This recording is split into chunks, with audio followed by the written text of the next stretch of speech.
भगवान अपनी मंगल देशना से हम सभी को कृतार्थ करें। ओम नमः सिद्धेभ्यः। ओम नमः सिद्धेभ्यः। ओम नमः सिद्धेभ्यः। मोक्षमार्गस्य नेतारं भेत्तारं कर्मभूव्रतां ज्ञातारं विश्वतत्त्वानां वन्दे तद्गुणलब्धये। देवादिदेव आदिम तीर्थंकर श्री ऋषभनाथ भगवान की, वर्तमान शासन नायक श्री महावीर भगवान की, परम पूज्य आचार्य श्री उमा स्वामी जी महाराज की, परम पूज्य आचार्य गुरुवर श्री विद्यासागर जी महाराज की। शरीर के बारे में बताया गया था, तो जो आपका ये औदारिक शरीर है ये असंख्यात प्रदेशी कहा था, है ना। तो ये असंख्यात परमाणुओं का समूह हो गया।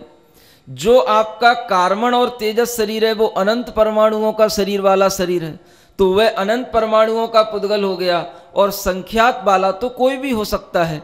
इस तरह से ये 3 प्रकार के पुद्गल यहाँ पर बताए गए हैं। नाड़ो हो, अणु का कोई भी प्रदेश नहीं होता है, यानी वह एकमात्र प्रदेश वाला होता है, इसलिए उसको वस्तुतः अप्रदेशी भी कह दिया जाता है। या हम उसको कहें तो प्रदेश रहित तो कोई भी होता नहीं, इसलिए उसको एक प्रदेश वाला भी कह सकते हैं। लेकिन वस्तुतः वह अपने अंदर अन्य अनेक परमाणु प्रदेशों को नहीं रखता है, इसलिए उसके प्रदेश नहीं होते ऐसा कहा गया है। नहीं होते हुए भी उसका एक प्रदेश होता है, उसको समझना, क्योंकि एक की कोई गिनती वस्तुतः नहीं होती है। लोकाकाशे वगाह, इन सब का अवगाह का अर्थ है रहना। कहाँ होता है? तो आचार्य कहते हैं ये सभी द्रव्य लोकाकाश में रहते हैं। जो आकाश द्रव्य अनंत प्रदेश वाला बताया था उसके ही 2 भेद हो जाते हैं। जहाँ तक ये 5 द्रव्य रहे उसका नाम है लोकाकाश, और उसके बाहर वह सब आकाश कहलाता है अलोकाकाश। तो अनंत प्रदेश वाला जो अलोकाकाश है वह उस अलोकाकाश की अपेक्षा से वह आकाश समझना। और ये जो लोकाकाश होता है वो असंख्यात प्रदेश वाला ही होता है। इस तरह से एक अखंड आकाश के भी 2 भेद इन द्रव्यों के रहने की अपेक्षा से हो जाते हैं। ये जीव पुद्गल आदि द्रव्य हमेशा इस लोकाकाश में ही रहते हैं, और वह लोकाकाश असंख्यात प्रदेश वाला होता है। बता तो दिया, सभी जीव पुद्गल आदि द्रव्य इस लोकाकाश में ही रहते हैं। अलोकाकाश में कोई भी द्रव्य नहीं होते हैं, वहां मात्र आकाश ही होता है। अन्य कोई भी द्रव्य उस अलोकाकाश में नहीं होते हैं। धर्मा धर्मयोः कृत्स्ने, अब यहां यह भी बताया जा रहा है कि ये द्रव्य आकाश में किस रूप में फैले हैं। कृत्स्न का अर्थ होता है पूर्ण रूप से फैले हुए। धर्म और अधर्म इन दोनों का आकाश में जो अवगाहन है वह पूरे आकाश में है। कैसे है? तो आचार्य कहते हैं जैसे तिल के अंदर तैल व्याप्त होता है, ऐसे ही ये पूरे लोकाकाश में व्याप्त हैं दोनों द्रव्य। कोई भी द्रव्य ऐसा नहीं कि कहीं पर कम हो, कहीं पर ज्यादा हो, कहीं पर सघन हो, कहीं पर विरल हो। एक रूप में ये पूरे लोकाकाश के प्रदेशों के पास तक ये फैले हुए हैं, और कोई भी लोकाकाश का प्रदेश इन धर्म और अधर्म द्रव्यों के बिना नहीं है। जहाँ तक लोकाकाश है वहीं तक ये धर्म और अधर्म दोनों प्रकार के ये द्रव्य फैले हुए हैं। एक प्रदेशादिषु भाज्य पुद्गलानाम, लेकिन जो पुद्गल द्रव्य होते हैं इनका इस लोकाकाश के अंदर रहने का ढंग अलग होता है।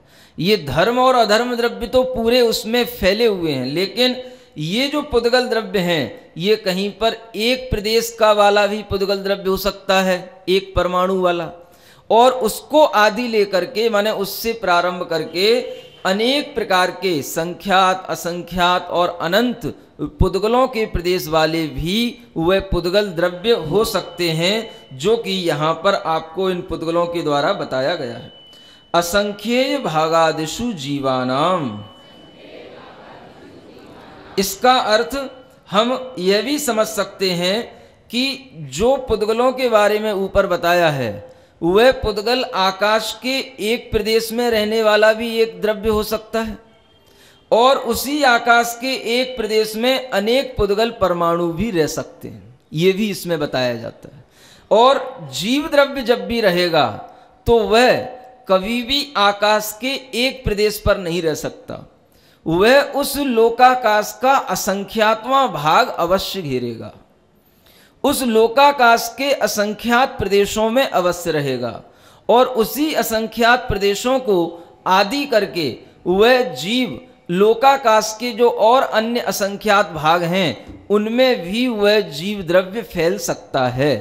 जैसे आप बैठे हैं, आप भी लोकाकाश के असंख्यातवें भाग में बैठे हैं, एक छोटी सी चींटी है वो भी लोकाकाश के असंख्यातवें भाग में है, और उससे भी सूक्ष्म जो जीव है वो भी लोकाकाश के असंख्यातवें भाग में।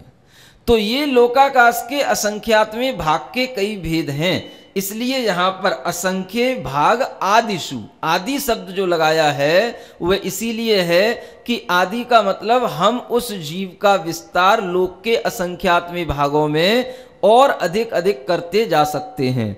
और उस आदि से ये भी ले सकते हैं कि लोक के असंख्यातवें भाग में भी रहते हैं, लोक के असंख्यात बहुभाग में भी रहते हैं, और वह लोकाकाश पूरे में भी वह जीव समा जाता है।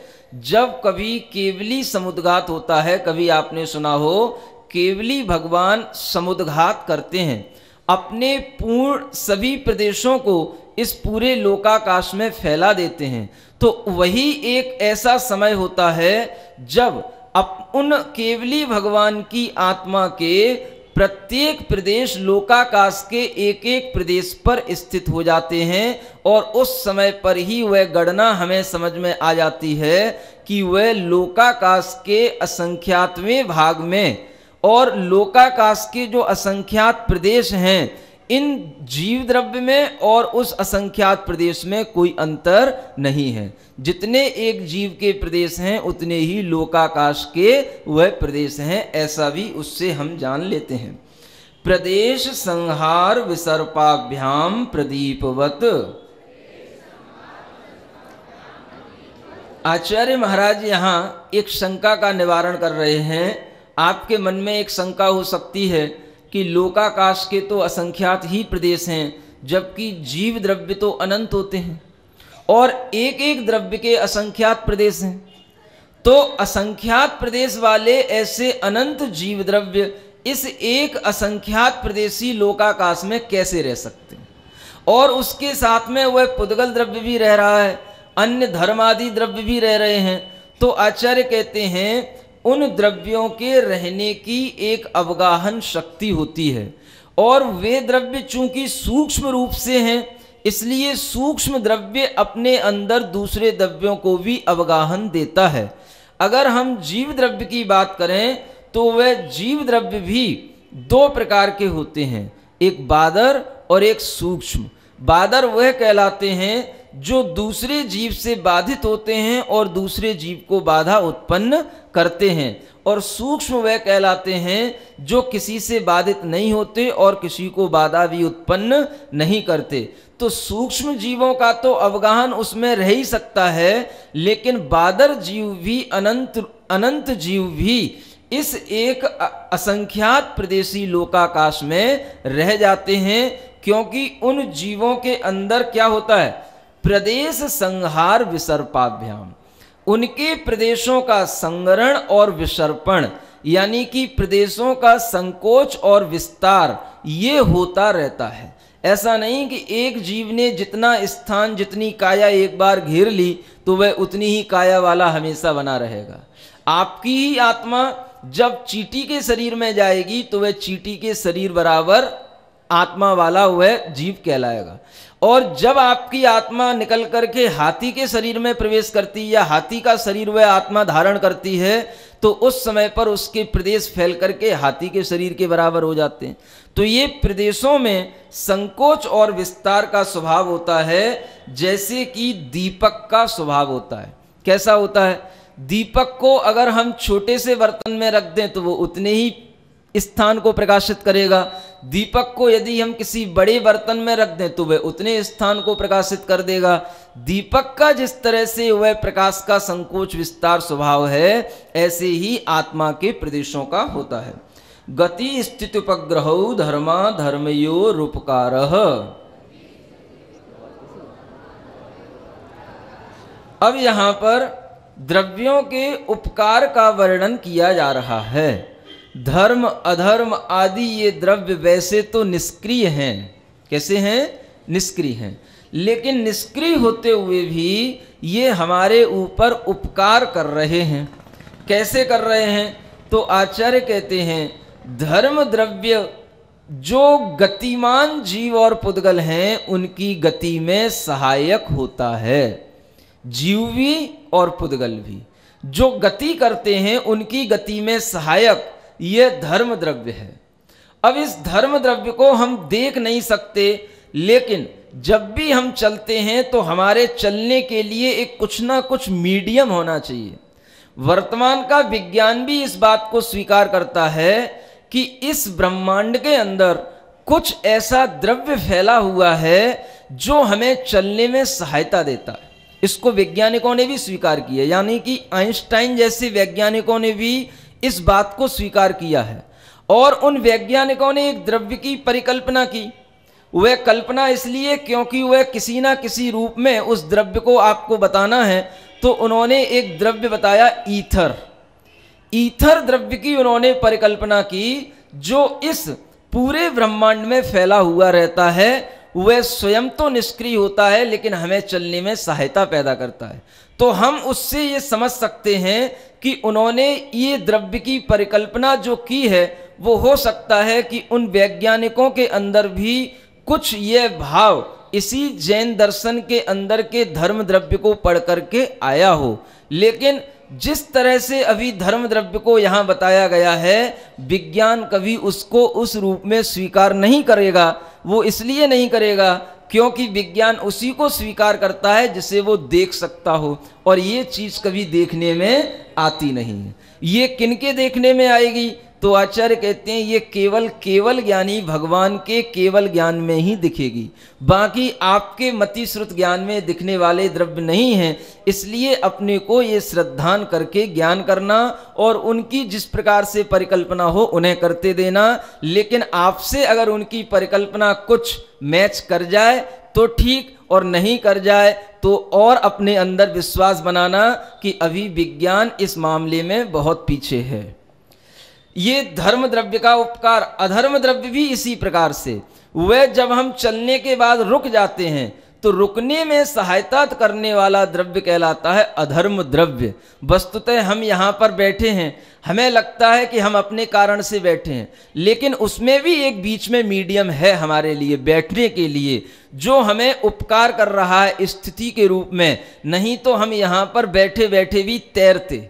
वो इसलिए नहीं क्योंकि यहाँ पर भी अधर्म द्रव्य है। उस अधर्म द्रव्य के कारण से जहाँ कहीं पर भी कोई भी द्रव्य स्थित होता है तो वह उसमें निमित्त पड़ता है, वह उसका हेतु कहलाता है रुकने के लिए। आकाशस्यावगाह, इसी तरह से आकाश द्रव्य का भी एक उपकार है। इन सभी द्रव्यों को अवगाहित करना या इन्हें अवकाश देना, इन्हें रहने के लिए स्थान देना, ये आकाश द्रव्य का उपकार है। यानी आकाश द्रव्य में इतनी शक्ति है, अवगाहन शक्ति, कि वह इन सब द्रव्यों को अपने में स्थान दे रहा है। आपको भी यहाँ बैठने के लिए जो स्थान है ये वस्तुतः आकाश द्रव्य की अवगाहन शक्ति के कारण से। जहां आपका जीव द्रव्य है वहीं पर अनंत जीव द्रव्य भी उन्हीं प्रदेशों पर और होंगे। वे भी वहीं पर जन्म मरण कर रहे हैं, और वहीं पर अनंत पुद्गल द्रव्य भी हैं, वहीं पर धर्म अधर्म द्रव्य के प्रदेश भी हैं। ये सब एक एक प्रदेशों पर इतने इतने ये द्रव्यों का अवस्थान चलता रहता है। इसे कहते हैं आकाश की अवगाहन शक्ति। शरीर वांग मनः प्राणापानाः पुद्गलानाम। अब यहां पर पुद्गल द्रव्यों का उपकार बताया जा रहा है। पुद्गल द्रव्यों का क्या उपकार है? तो आचार्य कहते हैं जो हमें शरीर मिला, यह शरीर भी वस्तुतः पुद्गल द्रव्य का उपकार है। क्या कहा? यह पुद्गल द्रव्य का किसके ऊपर उपकार है? तो आचार्य कहते हैं जीव द्रव्य के ऊपर उपकार है। क्या उपकार है?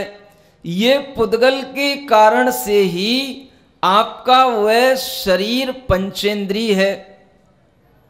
पंचेंद्रिय नहीं है तो एक इंद्रिय के भी रूप में जिनका शरीर है, उनके लिए भी पुद्गल का वह उपकार है कि वह जीव को बनाए रखे हुए है। भले ही वो संसार में बनाए रखे हैं, लेकिन वह जीव को बनाए रखने के लिए इस पुद्गल का उन इंद्रियों के साथ में ये उपकार है कि जीव कभी भी इन पुद्गलों के बिना अपना जीवन यापन नहीं कर सकता। शरीर नहीं होगा तो उसके साथ में उसकी आयु, श्वासोच्छ्वास इत्यादि कोई भी काम नहीं होंगे। इसी तरह से वांग माने वचन, यह वचन भी पुद्गल का उपकार है। जो वचन बोले जा रहे हैं वे भी पुद्गल हैं। जो बोलने में जो प्रयास किया जा रहा है, जिन वचन वर्गणाओं का आलंबन लिया जा रहा है, वो वचन वर्गणाएं भी पौद्गलिक हैं। और जो शब्द के रूप में परिणमित होकर के आपके कान तक पहुंच रही हैं, वह भी सब पौद्गलिक होती हैं। इसी तरह से मन को भी आचार्य पौद्गलिक कहते हैं। भाव मन भी पौद्गलिक है और द्रव्य मन भी पौद्गलिक है। भाव मन इसलिए पौद्गलिक है क्योंकि उसके लिए उन भाव को उत्पन्न करने के लिए कर्म का क्षयोपशम चाहिए। जो 9 इंद्रिय आवरण और वीर्यांतराय कर्म का क्षयोपशम जब आत्मा में उत्पन्न होता है, तब वह भाव मन उत्पन्न होता है। और द्रव्य मन जो भी पुद्गल परमाणुओं के समूह के रूप में है, वह तो पौद्गलिक है ही। इस तरह से ये दोनों ही चीजें दोनों प्रकार से पौद्गलिक होती हैं। प्राणापान, जो श्वास और उच्छ्वास हम लेते और ग्रहण करते हैं, यह भी वस्तुतः पुद्गल ही है। और इसी के कारण से हमारा यह शरीर चलता रहता है। यह श्वास उच्छ्वास भी हमारे शरीर